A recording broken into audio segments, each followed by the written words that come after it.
கர்த்தருடைய நாம் மையப்படுவதாக நாம் இந்த 2வது செஷன்ல ஒரு முக்கியமான காரியத்தை நான் உங்களோட பகிர்ந்து கொள்ள விரும்புகிறேன். அதாவது வேதாகமத்தை நம்ம பழைய ஏற்பாடு புதிய ஏற்பாடுன்னு சொல்கிறோம். பழைய உடன்படிக்கை புது உடன்படிக்கைன்னு சொல்கிறோம். இந்த பழைய உடன்படிக்கைக்கும் புது உடன்படிக்கைக்கும் உள்ள வித்தியாசம் என்ன அப்படின்னு நம்ம தெரிஞ்சுக்கிட்டோம்னா நல்லதுன்னு நினைக்கிறேன். பழைய உடன்படிக்கை யாத்திராகமம் 20ஆம் அதிகாரத்துல 4ஆம் வசனத்திலிருந்து வாட்சம் சொன்னா அதை வாசிங்களேன். யாத்திராகமம் 20.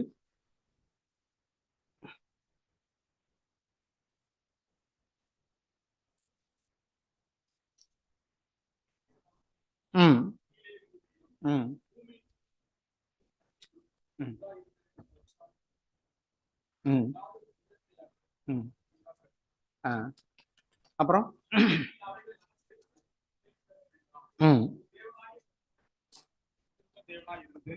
என்னை பகைக்கிறவர்களை குறித்து பிதாக்களுடைய அக்கிரமத்தை பிள்ளைகளிடத்தில் போதும். இப்ப பாருங்க, அங்க இதை செய்ய வேண்டாம், thou shalt not. 11ஆவது வசனம், சாரி ஒரு நிமிஷம், யாத்திராகமம் 20ஆவது அதிகாரத்துல 13ஆவது வசனம் வாசிங்க. 13. கொலை செய்யாதிருப்பாயாக. யூ ஷால் நாட் மர்டர், நீ கொலை செய்யக்கூடாது. அடுத்து விபச்சாரம் செய்யாதிருப்பாயாக. விபச்சாரம் செய்யக்கூடாது. அதுக்கடுத்து களவு செய்யாதிருப்பாயாக. களவு செய்யக்கூடாது. இன்னொருடைய பொருளை திருடக்கூடாது. அப்புறம் பிறனுக்கு விரோதமாக பொய் சாட்சி சொல்லாதிருப்பாயாக. பிறனுக்கு விரோதமாக பொய் சாட்சி சொல்லக்கூடாது. அடுத்து பிறனுடைய வீட்டை இச்சியாதிருப்பாயாக. பிறனுடைய வீட்டை பிறனுடைய மனைவியையும் அவனுடைய வேலைக்காரனையும் அவனுடைய வேலைக்காரியையும் அவனுடைய எருதையும் அவனுடைய கழுதையையும் பின்னும் பிறனுக்குள்ள யாதொன்றையும் இச்சியாதிருப்பாயாக. பாருங்க, இதுல என்ன எழுதியிருக்குன்னா, இதை செய்யாத அதை செய்யாத, மனிதர்கள் மிருகங்கள் ஊரும் பிராணிகள் வானத்தில் உள்ளதான சூரியன் நட்சத்திரங்கள் இப்படிப்பட்டதான எதையும் நீ தேவனுக்கு ஒப்பாக, இது எல்லாமே படைப்பு பொருள்கள், இந்த படைப்பு பொருள்களை படைத்தவருக்கு ஒப்பாக நீ வழிபடக்கூடாது. அதுக்கடுத்து என்ன எழுதியிருக்கு? கொலை செய்யக்கூடாது, திருடக்கூடாது, உபச்சாரம் பண்ணக்கூடாது, பொய் சாட்சி சொல்லக்கூடாது, செய்யாத செய்யாத செய்யாத அப்படின்னு எழுதியிருக்கு. இங்கிலீஷ்ல thou shalt not, thou shalt not. எசேக்கியேலுடைய புஸ்தகம் 36ஆவது அதிகாரம் 24 இருந்து வாசிங்க. எசேக்கியேல் இங்கதான் இந்த புதிய உடன்படிக்கைக்கான ஒரு வாக்கு தத்தத்தை தேவன் கொடுக்கிறார். பின்னாடி நான் என்ன செய்ய போறேன் அங்க வாசிங்க. 26. உங்களுக்கு நவமான இருதயத்தை கொடுத்து உங்கள் உள்ளத்திலே புதிதான ஆவியை கட்டளையிட்டு கல்லான இருதயத்தை உங்கள் மாம்சத்திலிருந்து எடுத்து போட்டு சதையான இருதயத்தை உங்களுக்கு கொடுப்பேன். பாருங்க, அங்க என்ன இருக்காருன்னா, நான் உங்களுக்கு, அங்க பாருங்க, நீங்க செய்யாதீங்கன்னு எழுதியிருக்கு. நீ களவாடக்கூடாது, நீ பொய்ச்சாட்சி சொல்லக்கூடாது, நீ கொலை செய்யக்கூடாது, நீ விபச்சாரம் பண்ணக்கூடாது, இப்படி செய்யாதேன்னு கட்டளையாக இருக்கிறது. அது பழைய உடன்படிக்கை. புதிய உடன்படிக்கையில் என்ன சொல்றாருன்னா, I will give you a new heart, I will put you a new spirit within you. உனக்குள்ள நான் ஒரு புதிய ஆவியை நான் உனக்கு கட்டளையிடுவேன். அப்புறம் 27ல உங்கள் உள்ளத்திலே என் ஆவியை வைத்து உங்களை என் கட்டளைகளில் நடக்கவும் என் நியாயங்களை கைக்கொள்ளவும் அவைகளின்படி செய்யவும் பண்ணுவேன், நான் பண்ணுவேன். அதுக்கடுத்து 28 உங்கள் பிதாக்களுக்கு நான் கொடுத்த தேசத்திலே நீங்கள் குடியிருப்பீர்கள், நீங்கள் என் ஜனமாய் இருப்பீர்கள், நான் உங்கள் தேவனாய் இருந்து உங்கள் அசுத்தங்களை எல்லாம் நீக்கி உங்களை ரட்சித்து உங்கள் மேல் பஞ்சத்தை கட்டளையிடாமல் கோதுமையை வரவழைத்து அதை பெருக பண்ணி நீங்கள் இனிமேல் ஜாதிகளுக்குள்ளே பஞ்சத்தில் உண்டாகும் நிந்தையை அடையாதபடிக்கு விருட்சத்தின் கனிகளையும் வயலின் பலன்களையும் பெருக பண்ணுவேன். பாருங்க, எல்லாமே தேவன் என்ன சொன்னா, நான் செய்வேங்கிறாரு. பழைய ஏற்பாட்டுல என்ன எழுதியிருக்கு? நீ செய்யாத அப்படின்னு கட்டளையை கொடுத்துட்டு புதிய ஏற்பாட்டுல நான் செய்வேங்கிறாரு. இப்ப ரெண்டுக்கும் உள்ள வித்தியாசத்தை நல்லா புரிஞ்சுக்கணும்.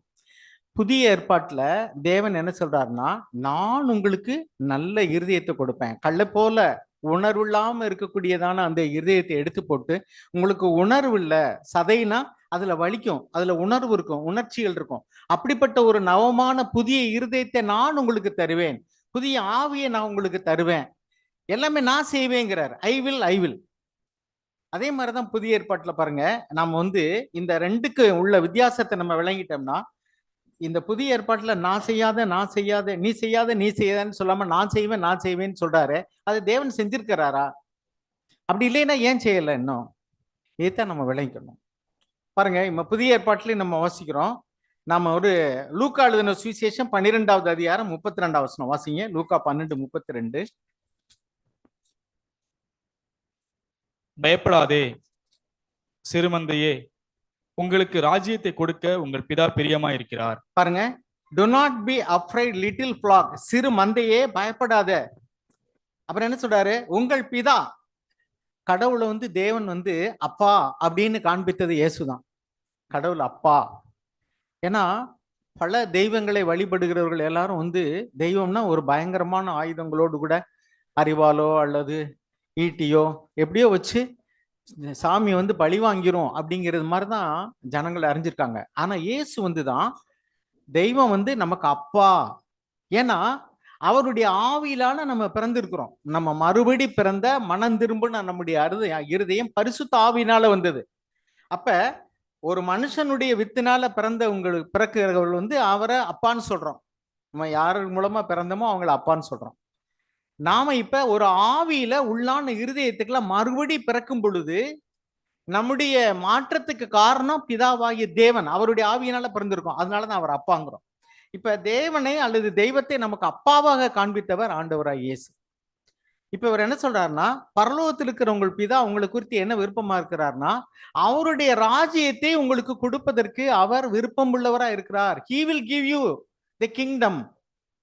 அந்த கிங்டம்னா என்ன? அதான் நம்ம ரோமர் 14:17 வாசிக்கிறோம். அவர் ஆளுகை செய்யக்கூடிய அப்பாவாக இருந்து ஆளுகை செய்யக்கூடியதான ஒரு ராஜ்யம். அவருடைய பாதுகாப்புல அவர் அப்பாவா வச்சு நம்ம ஒரு வீட்டுல இருக்கிறோம் அப்படின்னா, அப்பாவா இருக்கிறவங்க பிள்ளைகளுடைய எல்லா தேவையில அவங்க பொறுப்பெடுத்துக் கொள்வாங்க. அந்த பிள்ளைகளுடைய படிப்பு, அவருடைய சுகம், அவருடைய எதிர்காலம், அவருடைய திருமணம், இதுக்கெல்லாம் அந்த அப்பாவா இருக்கிறவங்க பொறுப்பெடுத்துக்கிறாங்க. அதே மாதிரிதான் தேவன் நமக்கு ஆவிக்குரிய தகப்பனா இருந்து நம்முடைய எல்லா காரியங்களையும் அவர் பொறுப்பெடுத்துக் கொள்கிறார். அவரை அப்பாவாக கொண்டு அவருடைய ஆளுகை கீழே அடங்கி இருக்கிறதுக்கு பேர் தான் தேவனுடைய ராஜ்யம். தேவனுடைய ஆளுகைக்கு உள்ள நம்ம வர்றது. அப்ப தேவனுடைய ஆளுகைக்கு உள்ள நம்ம வந்துட்டோம்னா நம்ம எதை குறித்தும் கவலைப்பட வேண்டியது இல்லை. அவரே எல்லாவற்றையும் செய்வார். அதுதான் அதுக்கு அர்த்தம். அது என்னத்தை கொடுப்பார் அப்படின்னா, இங்க ரோமர் 14:17 வாசிக்கணும். அது என்ன எழுதியிருக்கு? தேவனுடைய ராஜ்யம் என்பது புசிப்பும் குடிப்பும் அல்ல. வாசிங்க. தேவனுடைய ராஜ்யம் புசிப்பும் குடிப்பும் அல்ல, அது நீதியும் சமாதானமும் பரிசுத்த ஆவியினால் உண்டாகும் சந்தோஷமா இருக்கிறது. அது நீதி, அது சமாதானம், அது பரிசுத்த ஆவியினால் உண்டாகும் சந்தோஷம். பாருங்க, தேவன் தன்னுடைய நீதியை, அவரை போல நம்மளும் நீதிமான்களாக வாழ வேண்டும் என்பது அவருடைய விருப்பம். அது அவரே நமக்குள்ள தர விருப்பம் உள்ளவரா இருக்கு. அதான் அந்த ராஜ்யத்தை தர உன் பிதா, உங்கள் பிதா விருப்பம் உள்ளவரா இருக்கிறார். அவரை போல நம்ம நீதிமான்களாக மாற, அவரை போல நம்ம சமாதானம் உள்ளவங்களா இளைப்பாறுதலோடு கூட வாழ அந்த இளைப்பாறுதலை தர விரும்புகிறார். எதை குறித்தும் பயம் இல்லை, பதஷ்டம் இல்லை, கவலை இல்லை, ஒரு விடுதலையான ஒரு வாழ்க்கை. அதுதான் தேவன். தேவன் எதை குறித்து பாருங்க, இந்த உலகத்தில் என்னென்னமோ நடக்குது, தேவன் பயப்படுகிறவரோ பதஷ்டப்படுகிறவரோ அல்ல. ஏனென்றால் அவர் சர்வ வல்லமையுள்ள தேவன். நேற்று நடந்ததும் இன்னும் நடப்பதும் நாளை நடக்க போறதும் அவருக்கு தெரியும். அதனால அவருடைய கட்டுக்கு மிஞ்சி எதுவுமே நடக்க முடியாது. அதனால அவர் இளைப்பாறுதலோடு கூட இருக்கிறார். ஆண்டவர் சொன்னார், என்னுடைய சமாதானத்தை நான் உங்களுக்கு வைத்து போகிறேன். I will give you my peace. என்னுடைய சமாதானத்தை நான் உங்களுக்கு தர்றேன். பாருங்க, புதிய ஏற்பாடு ஆவியை பார்த்தீங்களா? I will give you my piece.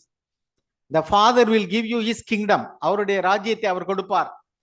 அதுக்கடுத்து என்ன எழுதியிருக்கு? நீதியும் சமாதானமும் பரிசுத்த ஆவியினால் உண்டாகும் சந்தோஷம். குடிக்கிறதுனால வர சந்தோஷம் அல்ல, சாப்பிடுகிறதுனால வர சந்தோஷம் அல்ல, உடுத்துகிறதுனால வர சந்தோஷம் அல்ல. நாம தேவனுடைய ராஜ்யத்தையும் நீதியும் தேடும் போது பரிசுத்த ஆவியாகிய தேவன் நமக்குள்ளே இருந்து அவருடைய தெய்வீக பிரசன்னத்தினால தரக்கூடிய சந்தோஷம். அவர் நம்மோடு கூட இருக்கும்போது நமக்கு பயம் இல்லை, பதஷ்டம் இல்லை, கவலை இல்லை, சந்தேகம் இல்லை. நம்ம இளைப்பாறுதலோடு கூட வாழ்றோம். இந்த வாழ்க்கையை தேவன் என்ன சொல்றார்? நான் உனக்கு தருவேங்கிறார். நான் உனக்கு தருவேன். உனக்கு அந்த ராஜ்யத்தை தருவதற்கு உன்னுடைய பிதா விருப்பம் உள்ளவரா இருக்கிறார். He is willing. அதான் நம்ம பார்த்தோம் லூக்கா 12:32. பயப்படாதே சிறு மந்தையே, சிறிய கூட்டமா இருக்கக்கூடிய ஜனமே, நீ பயப்படாத. பரலோகத்தில் இருக்கிற தேவனாய் இருக்கிற உன் பிதா, உன் அப்பா, அவருடைய நீதியை, அவருடைய சமாதானத்தை, அவருடைய சந்தோஷத்தை உனக்கு தருவதற்கு அவர் விருப்பம் உள்ளவரா இருக்கிறார். He is a father who cares for us. நம்ம மேல அக்கறையுள்ள தேவன். இந்த தேவனை நாம தெய்வத்தை அப்பாவா அறிந்து கொள்ளும் போது அது எவ்வளவு பெரியதான பாதுகாப்பு நமக்கு தெரியுமா? எவ்வளவு பெரிய சந்தோஷம். நான் என் தேவனை என்னுடைய தகப்பனாக அறிந்து கொண்ட பின்பு எனக்கு கவலை இல்லை, பயம் இல்லை, பதஷ்டம் இல்லை, எதிர்காலத்தை குறித்ததான ஒரு அச்சமோ, நாளைக்கு என்ன நடக்கும், அதுக்கடுத்து என்ன நடக்கும், ஒண்ணுக்குமே கவலைப்பட வேண்டாம். ஏன்னா நம்முடைய தேவனாகிய கர்த்தர் நம்மை பிள்ளைகள் என்று சொல்ல அவர் வெட்கப்படவில்லை. அவர் சர்வ வல்லமையுள்ள தேவன். அவரால் செய்ய முடியாத அதிசயமான காரியம் ஒன்றுமே இல்லை. இதை நம்ம மனப்பூர்வமா விசுவாசிக்கிறோமா? நிறைய பேருடைய பிரச்சனை என்னன்னா, தேவனை அறிந்திருக்கிறோம் அப்படின்னு சொல்றோம். ஆனா வேதத்தில் எழுதியிருக்கு, அவர் அறிந்திருக்கிறேன் என்று வாயினால சொல்றாங்க, ஆனா கிரியைகளினாலும் அவரை மறுதலிக்கிறார். அவர் அறிந்திருக்கிறேன்னு சொன்னா நீ ஏன் பயப்படுற? சர்வ வல்லவர் உன் தகப்பன் அப்படின்னு சொன்னா நீ ஏன் பயப்படுற? பாருங்க, இப்ப இந்த உலகத்திலேயே ஒரு ஒரு போலீஸ் ஆபீசரு அல்லது ஒரு ஜட்ஜு அல்லது ஒரு கலெக்டர் அவங்களுடைய பிள்ளைகள் சொன்னா அவங்க சாதாரணமா பயப்பட மாட்டாங்க. ஏன்? அவங்களுக்கு வந்து ஒரு நல்ல பேக்ரவுண்ட் இருக்கு. ஒரு நல்ல வசதி உள்ளவருடைய பிள்ளைகள்னா அவங்க சாதாரண பயப்பட மாட்டாங்க. ஏன்? அவங்களுக்கு ஒரு நல்ல பேக்ரவுண்ட் இருக்கு. அதை நம்பி இருக்காங்க. அவங்க பணத்தை நம்பி இருக்காங்க, மனிதர்கள் அதிகாரத்தை நம்பி இருக்கிறாங்க. அதுக்கே அவங்க பயப்படுறது இல்லை. ஆனா நம்ம தேவனை சர்வ வல்லமையுள்ள தேவனை, is almighty God, nothing is impossible to him. அவருக்கு எதுவுமே கூடாதுன்னு ஒண்ணுமே கிடையாது. அப்படிப்பட்டவர் நம்மளை பிள்ளைகள் என்று சொல்லும் போது நம்ம எப்படி சந்தோஷமா இருக்கணும், சமாதானமா இருக்கணும். ஆனா நம்ம இருக்கிறோமா? தேவன் என்ன சொல்றாருன்னா, அதை நான் தருவேங்கிறார். அந்த இளைப்பாறுதலை நான் தருவேன், அந்த சமாதானத்தை நான் தருவேன், அந்த சந்தோஷத்தை நான் தருவேன். உன்னுடைய இருதயத்துல என்னுடைய பிரமாணங்களை நான் எழுதுவேன். பழைய உடன்படிக்கைது கற்பலகையில் எழுதப்பட்டிருந்தது. மோசே 10 கட்டளை கொண்டு வந்தார், அது கல் பலகையில் எழுதப்பட்டிருந்தது. ஆனால் இப்பொழுது ஆண்டவர் என்ன, அதை நான் இருதயத்திலே எழுதிடுவேங்கிறார். நம்முடைய ஆவியானவர் மூலம், பரிசுத்த ஆவியானவர் மூலமாக நம்முடைய இருதயத்துல நான் எழுதுவேன். I will do it. பாருங்க, அதே மாதிரி பாருங்க, இன்னொரு முக்கியமான காரியத்தை சொல்றேன். இன்னைக்கு நிறைய பேர் வந்து பரிசுத்த ஆவியினால நம்ம நிரப்பப்படல அப்படின்னு நினைக்கிறோம். பரிசுத்த ஆவியினால நான் நிரப்பப்பட விரும்புறேன், தேவன் என்னை நிரப்பல, அவர் விருப்பம் இல்லாம இருக்கிறது போல அப்படிதான் நம்ம நினைக்கிறோம். அவர் விருப்பம் இல்லாம இருக்கிற மாதிரி. ஆனா உண்மை என்னன்னா, அவர் விருப்பம் உள்ளவரா தான் இருக்கிறாரு. அப்புறம் என்ன, நானும் விருப்பம் உள்ளவனா தானே இருக்கிறேன். ஆனா அப்ப ரெண்டுக்கும் இடையில ஏதோ ஒண்ணு இடிக்குது இல்ல. அவர் விருப்பம் உள்ளவரா இருக்கிறாரு, அப்ப நானும் விருப்பம் உள்ளவனா தான் இருக்கிறேன். அப்ப ஏன் எனக்கு கிடைக்கல? அதுக்கு இடையில உள்ள காரியத்தை தான் நாம கவனிக்கணும். பாருங்க, நம்ம லூக்கா எழுதின சுவிசேஷத்துல 11வது அதிகாரம் 13வது வசனம் வாசிங்க. லூக்கா 11:13. பொல்லாதவர்களாகிய நீங்கள் உங்கள் பிள்ளைகளுக்கு நல்ல ஈவுகளை கொடுக்க அறிந்திருக்கும் போது பரமபிதாவானவர் தம்மிடத்தில் வேண்டிக் கொள்கிறவர்களுக்கு பரிசுத்த ஆவியை கொடுப்பது அதிக நிச்சயம் அல்லவா? பாருங்க, தம்மிடத்தில் வேண்டிக் கொள்ளுகிறவர்களுக்கு பரிசுத்த ஆவியை கொடுப்பா அதிக நிச்சயம்னா, surely he will give. எதை கொடுப்பாரு? பரிசுத்த ஆவியை கொடுப்பார். அப்புறம் எல்லா மனிதரும் ரட்சிக்கப்படுவது 1 தீமோத்தேயு 2ஆம் அதிகாரம் 4ஆம் வசனம் வாசிங்க. 1 தீமோத்தேயு 2:4. எல்லா மனுஷரும் ரட்சிக்கப்படவும் சத்தியத்தை அறிகிற அறிவை அடையவும் அவர் சித்தமுள்ளவராய் இருக்கிறார். சோ தேவன் என்ன விரும்புறாரு? எல்லா மனிதரும் விடுதலையாக்கப்பட வேண்டும், ரட்சிக்கப்பட வேண்டும், பாவத்திலிருந்து விடுதலையாக வேண்டும், பயத்திலிருந்து விடுதலையாக வேண்டும், அவர்கள் நீதியின் ராஜ்யத்துக்குள்ள உட்பிரவேசிக்க வேண்டும். அதுதான் தேவன் விருப்பம் உள்ளவரா இருக்கிறார். அப்ப பரிசுத்த ஆவியை அவர் கொடுக்க விருப்பம் உள்ளவரா இருக்கிறார். அவர் நம்மை விடுதலையாக்க, பாவத்தில் இருந்து விடுதலையாக்க அவர் விருப்பம் உள்ளவரா இருக்கிறார். இளைப்பாறுதலான ஒரு சமாதானமான வாழ்க்கையை தர அவர் விருப்பம் உள்ளவரா இருக்கிறார். இது எல்லாமே நான் செய்வேன், நான் செய்வேன், நான் விரும்புறேன் அப்படின்னு சொல்றாரு. ஓகே, அதுக்கடுத்து பாருங்க, நாம் வந்து மத்தேயு எழுதின சுவிசேஷம் 11வது அதிகாரம் 29வது வசனம் வாசிங்க. மத்தேயு 11:29. நான் சாந்தமும் மனத்தாழ்மையுமாய் இருக்கிறேன், என் நுகத்தை உங்கள் மேல் ஏற்றுக்கொண்டு என்னிடத்தில் கற்றுக்கொள்ளுங்கள், அப்பொழுது உங்கள் ஆத்துமாக்களுக்கு இளைப்பாறுதல் கிடைக்கும். பாருங்க, நான் வந்து சாந்தமும் மனத்தாழ்மையா இருக்கிறேன். அதுல 28வது வசனம் இங்கிலீஷ் எழுதியிருக்கு, come to me all who are weary and heavy laden and I will give you rest. 28 வாசிங்க பிரதர். வருத்தப்பட்டு பாரம் சுமக்கிறவர்களே, நீங்கள் எல்லாரும் என்னிடத்தில் வாருங்கள், நான் உங்களுக்கு இளைப்பாறுதல் தருவேன். பாருங்க, இப்ப வார்த்தை எதனால வருது? ஐயோ எனக்கு சந்தோஷம் இல்லையே, எனக்கு சமாதானம் இல்லையே, எனக்கு பாவத்திலிருந்து விடுதலை இல்லையே, நான் கோவப்படக்கூடாதுன்னு நினைக்கிறேன், ஆனா கோவப்படுறேன்.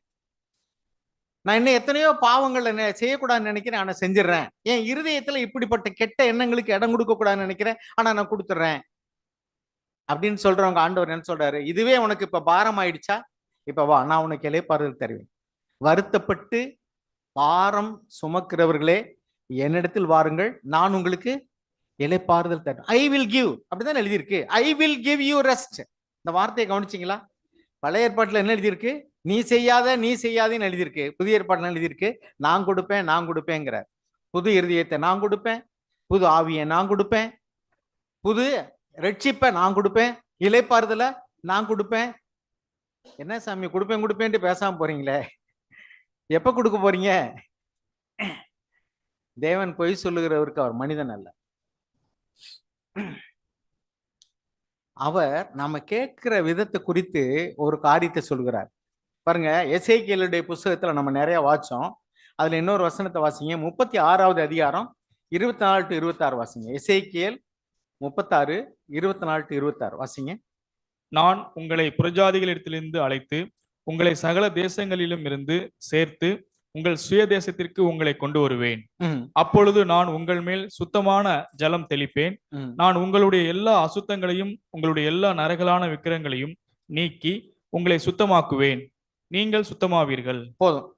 நீங்க உங்களை எல்லா உங்களுக்கு காலையில கேட்டோம், பொருளாசையாகிய விக்கிரகம், நான் என்ற விக்கிரகம், அதாவது தனக்கு ஒரு பெயர் கிடைக்கணும். இப்படி எங்கெல்லாம் தேவன் முக்கியமான இடத்துல இருக்கணுமோ அந்த இடத்துல நமக்குள்ளதை வச்சிடறோம். செல்ஃப் சென்டர்னஸ் அதை விட்டுட்டு நான் உங்களுக்கு எல்லாத்தையும் தருவேன்னு சொல்லிட்டு 37வது வசனத்துல என்ன சொல்றாரு பாருங்க. 37 கர்த்தராகிய ஆண்டவர் சொல்லுகிறது என்னவென்றால், இஸ்ரவேல் வம்சத்தாருக்காக நான் இதை அனுக்கிரகம் செய்யும்படி அவர்கள் என்னிடத்தில் விண்ணப்பம் பண்ண வேண்டும். பாத்தீங்களா? இதுதான் அங்க உள்ள ரகசியம். என்ன சொல்றாரு? Thus says the Lord God, this also I will let the house of Israel ask me to do for them. அப்படின்னா என்ன அர்த்தம்? அப்படின்னா அவர்கள் என்னிடத்தில் விண்ணப்பம் பண்ண கடவார்கள். ஏன் அப்படி? நீங்க கொடுப்பேன் நீங்க கொடுப்பீங்கிறீங்க, அப்புறம் ஏன் நீங்க விண்ணப்பம் பண்ணணும்ங்கிறீங்க அப்படின்னு கேட்டா, நாம் அதனுடைய மேன்மையை உணராத பொழுது, உதாரணத்துக்கு வச்சுங்களேன், நம்ம வச்சிருக்கிற பெற்றோர்கள் வச்சிருக்கிற சொத்து பூரா பிள்ளைகளுக்கு தான். யாராவது நம்ம அடுத்த வீட்டுக்காரங்களுக்கு எழுதி வைப்போமா? ஒருவேளை கோபமா ஏதாவது பண்ணிட்டு போனாதானே ஒழிய, பெரும்பகுதி அப்படி இல்லை. ஏப்பா என் சொத்து பூரா உனக்கு தாப்பா அப்படின்னு சொல்லிக்கிட்டே இருக்கீங்க. ஆனா அவங்க கேட்கறாங்க, இப்ப நீங்க 15 வயசு பையன் இந்த சொத்தெல்லாம் யாருக்கு? உனக்கு தான். அப்ப எனக்கு எழுதி கொடுங்கன்னு எழுதி கொடுப்பீங்களா? சொல்லுங்க. 15 வயசு பையன் கேட்கறான், இந்த சொத்தெல்லாம் யாருக்கு? உனக்கு தாப்பா. சரி அப்ப எழுதி கொடுங்க. கொடுப்போமா? கொடுக்க மாட்டோம். ஏன்? அந்த சொத்தை கையாளக்கூடியதான அந்த திறமை அல்லது மெச்சூரிட்டி அவனுக்கு இல்லை, அவன்கிட்ட கொடுக்க மாட்டோம். ஆனா அவனுக்கு தானா? அவனுக்கு தான். நிச்சயமா அந்த 15 வயசு ஆகுது உனக்கு, இன்னொரு 50 வயசு ஆளுக்கு நான் எழுதி வச்சுட்டு போறேன்னு நம்ம சொல்லவே மாட்டோம். ஆனால் அவனுக்கு அந்த மெச்சூரிட்டி வர்ற வரைக்கும், அந்த பொருளுடைய வேல்யூ அவனுக்கு தெரியலைன்னு சொன்னா அவன்கிட்ட நம்ம கொடுக்க மாட்டோம். அவன் கையாள வேண்டிய பொறுப்பு என்ன, அவன் நிர்வகிக்க வேண்டியதான காரியங்கள் என்ன, அதை குறித்ததான அனுபவமோ திறமையோ அவனுக்கு இருக்கான்னு பார்த்து தான் அவனுக்கு கொடுப்போம். அப்படி இல்லை மைனர்னா அவனுக்கு ஒரு மேஜரை யாராவது ஒருத்தர் கார்டியனா போடுவோம், அவங்ககிட்ட கொடுக்க மாட்டோம். காரணம் என்னன்னா அவனுக்கு அதை கையாள தெரியாது. அதே மாதிரிதான் நாம கேட்கக்கூடிய அல்லது பெற்றுக்கொள்ளும்படி கேட்கிறதான அந்த காரியத்திற்கு உரியதான அந்த அந்த தேவையை உணர்ந்தவர்களா இருக்கணும். உதாரணத்துக்கு ஒரு சின்ன பையன்ட்ட நம்ம ஒரு 500 ரூபா கொடுக்குறோம்னு வச்சுங்களேன், அவன் என்ன செய்வான்? போய் ஐஸ்கிரீம் வாங்குவான், பயிர்களோட சேர்ந்து மிட்டாய் வாங்குவான், சாக்லேட் வாங்குவான், திம்பான், சினிமாக்கு போவான், செலவழிச்சு வந்துடுவான். ஏன்னா அவனுக்கு அந்த பொருள், அந்த பணம் எப்படி வந்தது, அதனுடைய மேன்மை என்னன்னு நம்மளுக்கு தெரியாது. ஸோ சின்ன பையன்ட்ட 5 ரூபா கேட்டா கொடுப்பீங்க, 50 ரூபா கேட்டா கொஞ்சம் யோசிப்பீங்க, 500 ரூபாய் என்ன சரி கண்டிப்பா இப்ப வேண்டாம்ப்பா பாத்துக்கிடும், உனக்கு என்ன வேணும் சொல்லு நான் வாங்கி தரேன்னு சொல்லுங்க.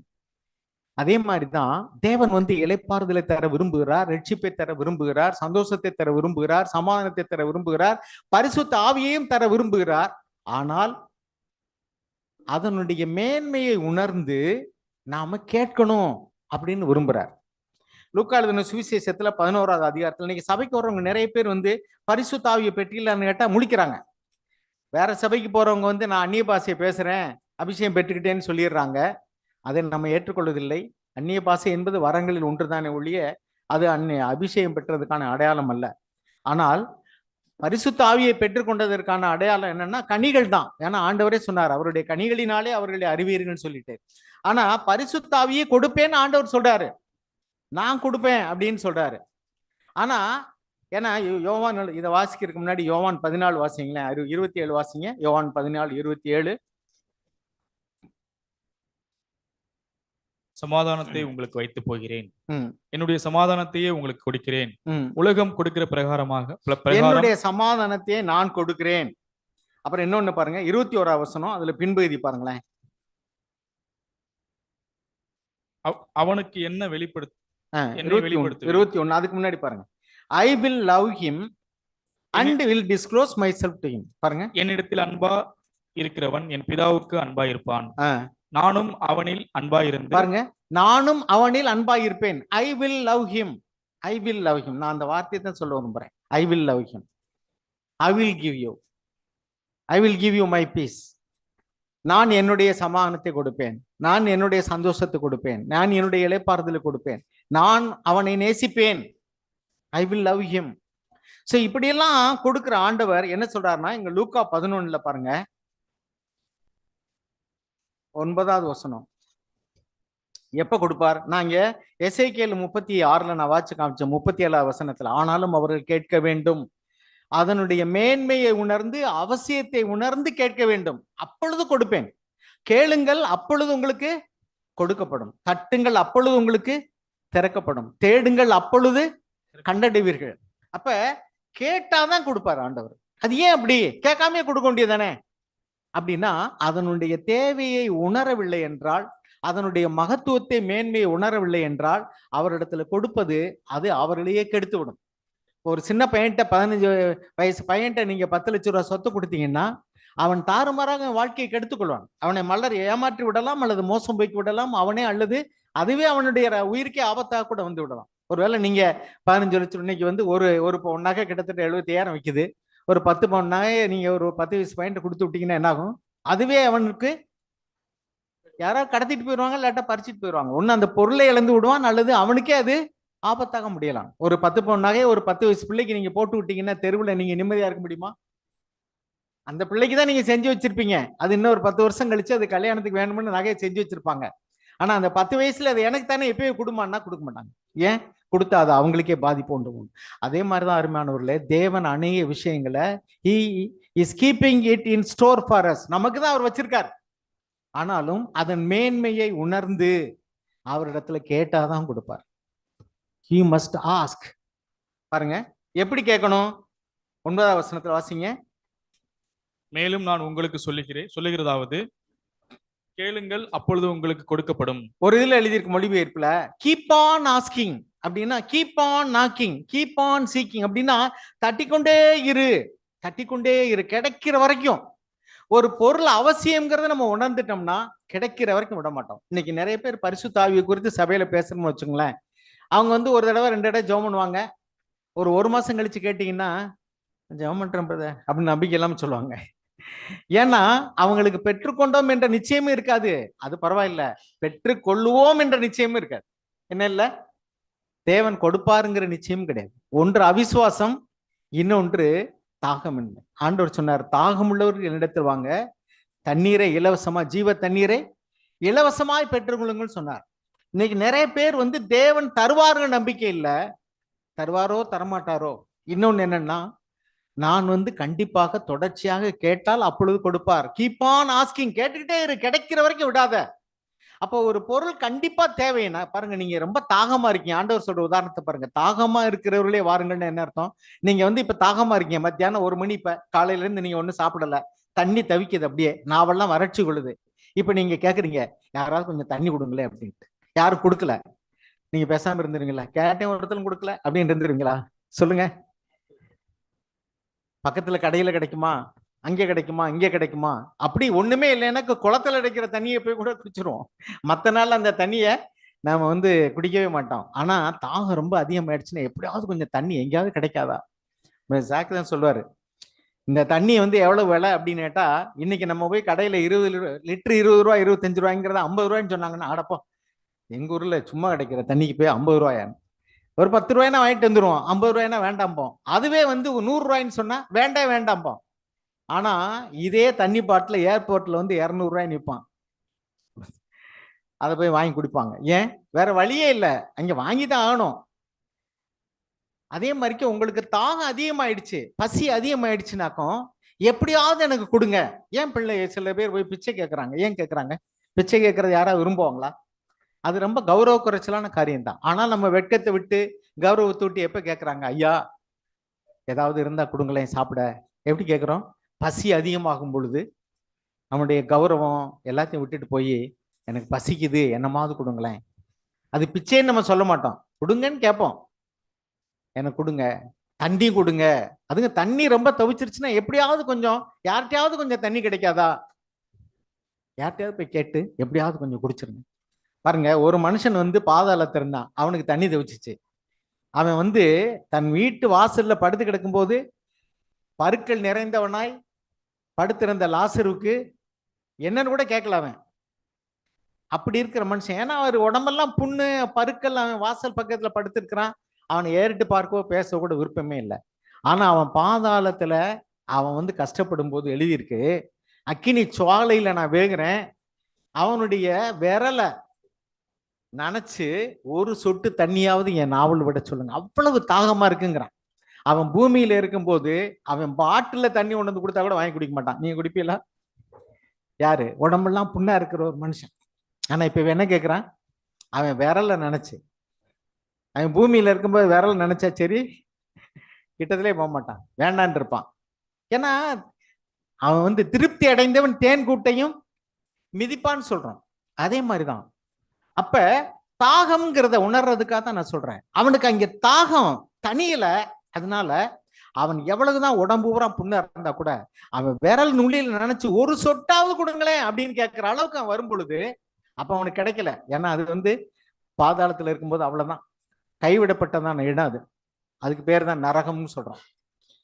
இப்ப கேள்வி என்னன்னா, இப்படிப்பட்டதான நிலைமையில இருக்கிறதான் ஆண்டவர் சொல்றாரு, தாகம் உள்ளவன் எவனோ என்னிடத்தில் வா, நான் இலவசமா தர்றேன். நான் இலவசமா தான் தர்றேன், ஆனா உனக்கு தாகம் இருக்கும்போது நீ வா. இப்ப இவ்வளவையும் தேவன் புதிய ஏற்பாட்டுல இலவசமா தர்றேங்கிறாரு. ரட்சிப்பை இலவசமா தர்றேங்கிறாரு, அன்பை இலவசமா தர்றேங்கிறாரு, பரிசுத்தாவி இலவசமா தர்றேங்கிறாரு, புதிய இருதயத்தை இலவசமா தர்றேங்கிறாரு, பாவ மன்னிப்பை இலவசமா தர்றாரு. இத்தனையும் இலவசமாய் தருவதற்கு அவர் ஆயத்தமாக இருந்தாலும் நாம வந்து அதனுடைய மேன்மையை அதனுடைய தேவையை உணராது இருக்கிறனால, அல்லது அதன் மேல வந்து நீதியின் மேல் பசி தாகம் உள்ளவர்கள் பாக்கியவான்கள் சொன்னார்.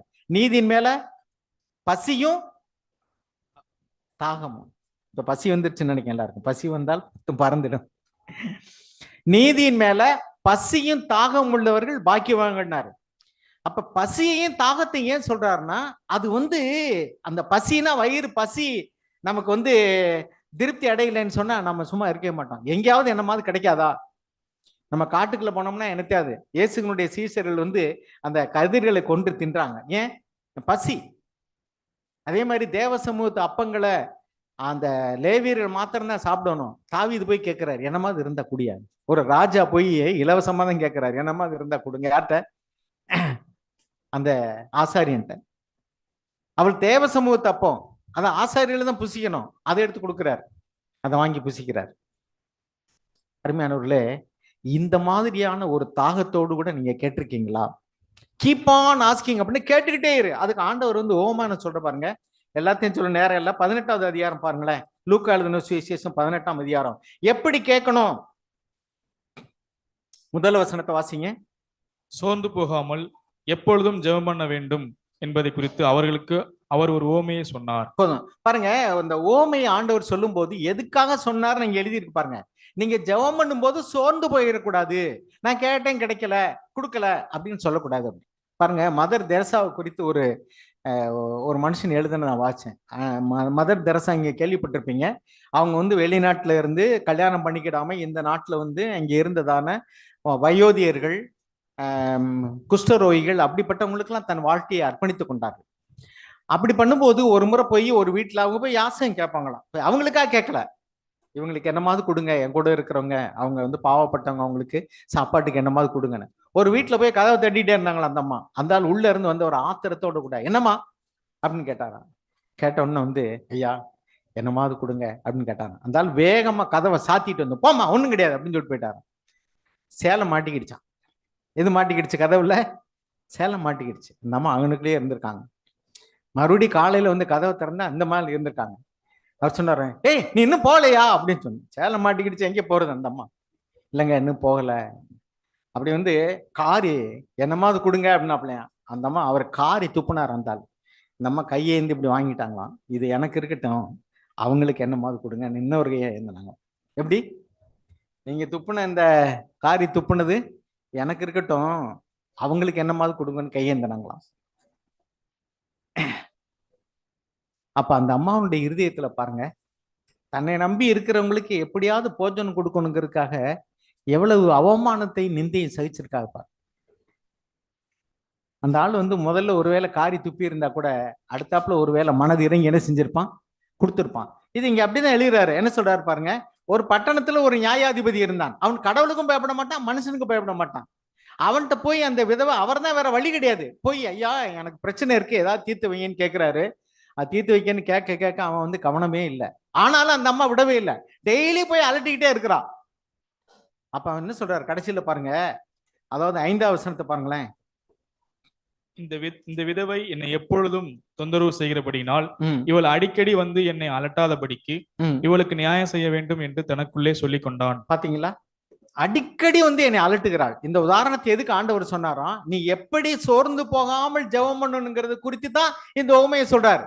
அதே மாதிரி லூக்கா எழுதின சுவிசேஷம் 11ஆம் அதிகாரத்துல கீப் ஆன் ஆஸ்கிங் எதுக்கு சொன்னார் அப்படின்னா, பாருங்க நிறைய காரியத்துக்கு நம்ம ஜெபம் பண்றோம். சுகத்துக்கு ஜெபம் பண்றோம், பரிசுத்த ஆவியானவருக்கா ஜெபம் பண்றோம், பிரச்சனைகளை தேவன் தீர்க்க வேண்டும் என்று ஜெபம் பண்றோம். ஆண்டவர் என்ன சொல்றாருன்னா, கீப் ஆன் ஆஸ்கிங், கேட்டுக்கிட்டே இரு. அவ விருப்பமா உனக்கு கொடுக்காட்டா கூட நீ அலட்டிருக்காத. ஐயோ இவ என்ன தொந்தரவு தாங்க முடியாது, என்னத்தா கொடுத்து விடுங்கப்பா அப்படின்னு சொல்லுவோம். பாத்தீங்களா, அது மாதிரிதான் சொல்றாரு. பாருங்க லூக்கா எழுதின சுவிசேஷம் 11ஆம் அதிகாரத்துல பாருங்க, ஒரு நண்பன் அவன் வந்து வீட்டுக்கு விருந்தாளி வந்திருக்காங்க. இன்னொரு நண்பன் அவன் பிள்ளைகளோட படுத்திருக்கிறான். ராத்திரில போய் வந்து எனக்கு விருந்தாளி வந்திருக்காங்க, கொடுக்கறதுக்கு ஒண்ணுமே இல்லப்பா, நீ ஏதாவது உன் வீட்டுல அப்பங்கள் இருந்தா கொடு அப்படின்னு கேக்குறாங்க. இந்த காலத்துல மாதிரி நினைச்ச இடத்துல ஹோட்டல் கிடையாது, வீட்டுல போய் கேட்டிருக்கான். அப்ப அவன் என்ன சொல்றான் அப்படின்னா, என் பிள்ளை எல்லாம் தூங்கிக்கிட்டு இருக்காங்கப்பா, நான் கதவுலாம் சாத்திட்டேன், இனிமேல் நான் திறக்க முடியாது, போ நீ என்னமா படிக்க அப்படிங்கிறான். இவன் கேட்கவே இல்லை, தட்டிக்கிட்டே இருக்கிறான். அவன் நண்பன் என்பதற்காக கொடுக்காட்டாலும் கூட, அவன் முதல்ல நண்பன் இருக்கு இல்லைன்ட்டானே, நண்பன்கிற முதல்ல கேட்டதுக்கு இல்லைன்ட்டான். ஆனா அவன் தட்டிக்கிட்டே இருக்கிறான். கடைசியில் என்ன சொல்றான், நண்பன் என்றதுக்காக கொடுக்காட்டா கூட 7வது வசனம் வாசிங்க, சாரி 8வது வசனம் வாசிங்க, 11:8 லூக்கா. தனக்கு அவன் சிநேகிதனாய் இருக்கிறது நிமித்தம் எழுந்து அவனுக்கு கொடாவிட்டாலும் தன்னிடத்தில் அவன் வருந்தி கேட்கிற நிமித்தமாவது எழுந்திருந்து அவனுக்கு தேவையானதை கொடுப்பான் என்று உங்களுக்கு சொல்லுகிறேன். பாத்தீங்களா, இப்படித்தான் கேட்கணுங்கிறார். நீங்க எதுக்கு ஜெபம் பண்ணாலும் சரி, தேவன் கொடுக்க விருப்பம் உள்ளவரா இருக்கிறார். ஆனால் ஒரு கண்டிஷன், நீ கேட்கணும். நீ கேட்டாதான். எப்படி கேட்கணும், தாகத்தோட கேட்கணும். எப்படி கேட்கணும், தொடர்ந்து கேட்கணும். எப்படி கேட்கணும், விசுவாசத்தோட நம்பிக்கையோட கேட்கணும். நீ கேட்டுக்கிட்டே இருந்தா கண்டிப்பா கிடைக்குங்கிற நம்பிக்கையில நீ கேட்கணும். நீ கேட்கறத விட்டுட்டீன்னா உனக்கு விசுவாசம் இல்லை, தாகம் இல்லைன்னு அர்த்தம். தாகமா உள்ளவன், பசியா இருக்கிறவன் தான் தாகம் தீருகிற வரைக்கும் கேட்கறத நிறுத்தவே மாட்டான். நீனு நிறுத்தக்கூடாது. எத்தனை பேர் அப்படி கேட்கிறோம்? நம்ம என்ன செய்யறோம், நான் கேட்டேன் கிடைக்கல. நீங்க திருப்தியா இருக்கீங்கன்னு வச்சுங்களேன், கொஞ்சம் ரொம்ப ஒன்றும் தாகம் இல்லை, ஒரு கடையில கேட்கறான், ஐயா ஏதாவது தண்ணி இருந்தா கொஞ்சம் கொடுங்களேன், சொல்லுங்க. இல்லையா தண்ணி இல்லை அப்படின்னா, சரி வாங்க பாப்பாவும், இன்னும் 1 மணி நேரத்துல வீட்டுக்கு போயிடலாம், பாத்துக்கணும் அப்படின்னு நினைப்போம். ஆனா இன்னும் 10 மணி நேரம் வீட்டுக்கு போகும்னு சொன்னா, ஐயா காசு தரேன்யா, என்ன மாதிரி இருந்தா கொடுங்கய்யா, கேட்போமா இல்லையா? ஏன்னா நமக்கு பசி அவ்வளவு அதிகமாயிடுச்சு, நமக்கு தாகம் அவ்வளவு அதிகமாயிடுச்சு. இப்ப எங்கேயாவது எனக்கு கிடைக்கணும், நான் வாங்கணும், புசிக்கணும்னு நினைப்போம். இதைத்தான் ஆண்டவர் சொல்றாரு, கீப் ஆன் ஆஸ்கிங். இன்னும் அருமையானவர்களே, நாம் வந்து யோவான் 14:13 ஆண்டவர் ஒரு வாக்குத்தத்தே பண்றாரு. என்ன சொல்றாரு அப்படின்னா, என்னுடைய நாமத்தினால நீங்க எதை கேட்டாலும் நான் உங்களுக்கு தருவேன். அப்ப ஆண்டவருடைய நாமத்தினால எதை கேட்டாலும் பிதாவாகி தேவன் தருவார், ஆண்டவராகி இயேசு கிறிஸ்து தருவார். இது அவருடைய வாக்குத்தத்தம். எனவே நம்ம தொடர்ச்சியா கேட்கணும். ஒரு காலம் கேட்கறது நிறுத்தவே கூடாது, பெற்றுக்கொள்ளுகிற வரைக்கும் கேட்கணும். இப்படி கேட்டீங்கன்னா அவர் எல்லாவற்றையும் தர விருப்பம் உள்ள தேவன். ஏதோ நாம கேட்கறதுக்காக தான் நான் கேட்டேன் அவர் கொடுக்க மாட்டேன்ட்டாரு சொல்லவே முடியாது. ஏன்னா அது அவருடைய வாக்குத்தத்தம். நான் கொடுப்பேங்கிறார் புதிய ஏற்பாட்டுல. அப்ப அவர் கொடுக்கலைன்னா நாம கேட்கக்கூடிய விதத்துலதான் தப்பு இருக்கு. எனவே நாம எதை கேட்டாலும் சரி, தேவனுடைய வார்த்தையின்படி கேட்டா, அவருடைய சித்தத்தின்படி கேட்டா நிச்சயமா தேவன் தருவார். நம்ம நம்பிக்கையில சோர்ந்து போகவே வேண்டாம். பரிசுத்த ஆவியினால நிரப்பப்படாதவர்கள் தொடர்ந்து கேளுங்க. ஏதாவது ஒரு பிரச்சனைனா அது தேவனுடைய சித்தத்தின்படி இருந்தா, அப்படின்னா தேவனுடைய கற்பனைகளுக்கு விரோதமா இல்லைன்னு சொன்னா கண்டிப்பா தேவன் நமக்கு செய்வார். கேட்டுக்கிட்டே இருப்போம், கண்டிப்பா கர்த்தர் உங்களுக்கு கொடுப்பார். ஆமென்.